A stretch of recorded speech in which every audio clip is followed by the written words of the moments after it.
you have served as governor of the state of Minnesota for nearly 7 years. Why did it take you until 2023 to launch an investigation under an inspector general into this massive fraud that's been uncovered? I don't believe that timeline's correct, Congressman. As I said, we were making changes, and this has been being worked, and these cases have been brought forward years before. But your administration did hesitate for years to fully investigate this fraud. Was it because you were concerned about you're the de facto leader of the Democratic Party of Minnesota as a governor? Were you concerned about the political consequences within the Minnesota Democratic Party's voter coalition? Did that lead to making that mistake? Because trying to listen to the answers today and come up with a conclusion as to why you would turn a blind eye to this for so long when so many people from your partners in government across the aisle, but also people at the street level, saw this fraud going on in plain sight. Well, we did not, and I know that the rest of the country saw this recently. And what I would ask you, Congressman, is what benefit would there be to that? Just assume there's no ethics involved, which I have a long history here of doing that. There's certainly no benefit in taking money from programs that I've advocated for that make Minnesota the best state to live. And so we worked it from the beginning. And look, these folks continue to move. They're a moving target. We went back to the legislature asking for more tools. We went back last year and asked for more tools. And now what's great is Republicans are actually supporting those things that we put forward. So as soon as Governor, Republicans came to this committee last month and testified the fact that they've been trying to get people's attention in power in Minnesota for a long time.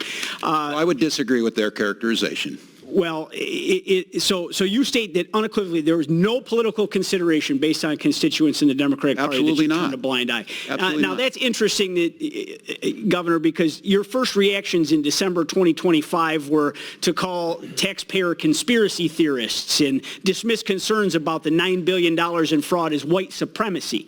And on December 23rd, you stated this is what happens when they scapegoat, and this is what happens when you no longer hide the idea of white supremacy. You immediately went there. And I believe I was speaking about the ICE invasion in Metro Surge. I'm unfamiliar with where you're quoting from. This is when this fraud was uncovered. Knowing now that those people were correct, would you apologize to those constituents for classifying them? I'm unfamiliar with what you're asking for. I've heard today attacks on the Somali community that I would view as racist trope thrown at the Somali community. Okay, Governor, I understand you need to deny and deflect, and your stories are pretty legendary at this point, but while you were looking the other way at fraud that took place on your watch, you and your ticket mates in the Democratic Party in Minnesota get somewhere between 80 and 90% of the vote in Somali-heavy precincts. In your election, re-election, the gentleman sitting next to you won his last election by a mere 21,000 votes. It seems to me, in conventional wisdom here would be that you were willfully ignorant to these crimes in return for a community support. That's totally false, Congressman. That accusation is totally false. I won by, 10 points, hundreds of thousands of votes. He won by 21,000. But that accusation, throwing that around, we came here to help and work with you to try and find solutions to fraud. We're talking about $9 billion in fraud. Your entire state budget's only $65 billion. I mean, this is a massive. You have the spreadsheet on that, Congressman, on the $9 billion? You've rattled off about 10 different numbers today. You clearly don't have a handle on the numbers either, and you need a serious accounting effort in the state of Minnesota right now. Okay, Congressman, I've given you the numbers to the best of my ability. Do you believe that your inaction in the first term to prevent fraud in the childhood nutrition and child care assistance programs gave the green light to other scammers to commit housing and Medicaid fraud in your second term? No, I don't believe that. And once again, your words say one thing, your actions say something different. You came into office after several multi-million-dollar fraud scandals on the heels of a 2018 report alleging that over $100 million was being defrauded from taxpayers annually, and you did nothing.